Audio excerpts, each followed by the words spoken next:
ও যে মেয়ে পাচার করে ই করছে, আমি আগে জানতাম না, পরে জানি যে ও এসব ব্যবসা করে। ম্যানেজ করছে কিভাবে শোনেন, আমার বিয়ে করে আনছে রোজার মাসে, পরে বুঝছি আমি ও যে দালাল 2 বছর থেকে ব্যবসা করতে। শেখ হাসিনা যখন উঠে গেছে ও ভয়তে ওখান থেকে আইয়া পালাইয়া এই সিলেট শহরে বাসা নিছে আজকে 6 মাস ধরে। 6 মাস ধরে পরে বাসা নেওয়ার পর ও আসছিল জাপলং জানা, জাপলং পাইলে ওরা সবাই মার্ডার করে লাগবো।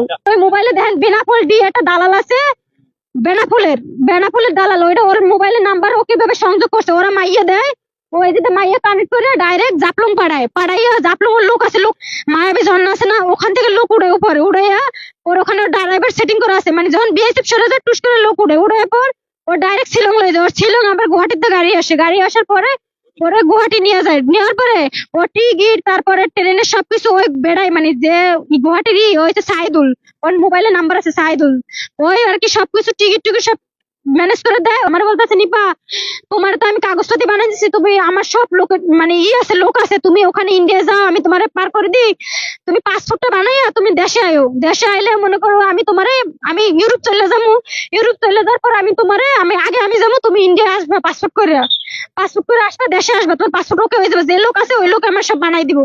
এই কথা করে আমি সত্যি সত্যি গেছি, জীবন নামের করে একটা ছেলে, সব ওরে ফোন করলে পাইবেন, ও সবকিছু জানে।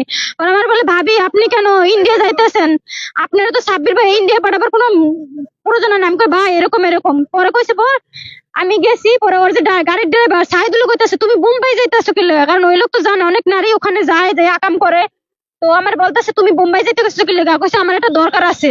তারপর আমি তারে কইছি না, পরে আমার হে ফ্লাইটের টিকিট মিকিট কাটতে দিছে, এমন একটা ফ্লাইট সিস্টেম ওখানে মেয়েরা একবার ঢুকলে দ্বিতীয়বার আর বাইরেতে পারে না, কোনো কার যে পাড়ায় আর পারমিশন ছাড়া বাইরেতে পারে না, তো বাইরেতে যেতে পারবো না। তারপর কি করছে আমি ওটার ভিতর দেখে দেয় মেয়েরা এমন ড্রেস পরা, মেয়েদের আপনি কি বলবো স্যার, আমাদের বাংলাদেশে অনেক মেয়ে আছে ওখানে, 40-50টা মেয়ে একটা উপরে মানে নিচে, ওইটার ভিতরে রান্না বান্না সবকিছু। আমি আমার মায়ের ফোন দিছি, মা এই অবস্থা, আমার ঢাকায় এক ভাই আছে আরে ফোন দিছে, ডিবিতে ফোন দিছে, আমার মাইয়া যদি এখন না এনে দেস তাহলে তোর খবর আছে, মানে ও তো দালালি করে, ও ভয়তে কি করছে আমারে বয়স করছে। নাম হচ্ছে সাব্বির, শায়েস্তাগঞ্জ। আমার নাম নিপা, আমার বাড়ি মোড়লগঞ্জ থানা, জেলা বাগেরহাট, বিভাগ খুলনা, গ্রাম পূর্ব চণ্ডীপুর।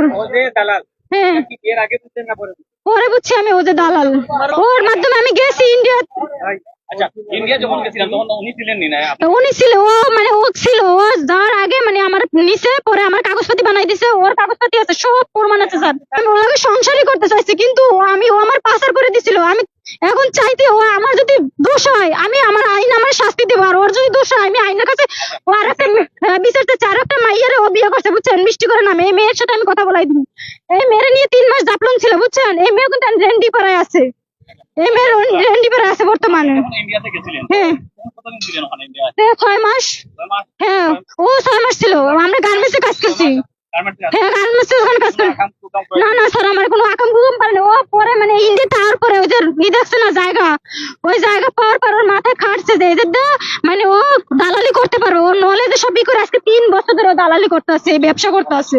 আমার বাড়িতে যে বিয়ে করছে আমি একা বিয়ে করি নাই, ইন্ডিয়া গেছি গত মাসের 26 তারিখ আমার পাঠাইছে, এই যে বাসা থেকে পাঠাইছে আমার জাপলং থেকে আমার পাচার করছে, পাচার করে আবার ও আমার আনছে, মানে আমার ফ্যামিলির চাপে করে।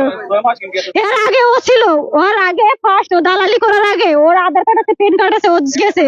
আমার ফ্যামিলি খুলনা বাগেরহাট, আমার ফ্যামিলিতে ফোন দিলে সব পাইবেন যে ও আমারে পাচার করে দিছিল। না আমি ওনার ওই কি করবো, আমি আর ওর লগে সংসার করে আমার ওই আমার শাস্তি দিবেন, নাইলে ওরা শাস্তি দেন, আমি আইনের কাছে শাস্তি চাই, কারণ ও এরকম হাজার হাজার মেয়ের জীবন নষ্ট করুক আমি চাই না। আমার জন্য যদি মিথ্যা আপনি জাপলং এ তদন্ত নেন, ওইটা হয়েছে মানে ওই যে এয়ারপোর্ট আছে না, এয়ারপোর্ট থেকে যাইতে 40 মিনিট সময় লাগে, ওখানকার যে মেয়েরা আছে দিল্লি এয়ারপোর্ট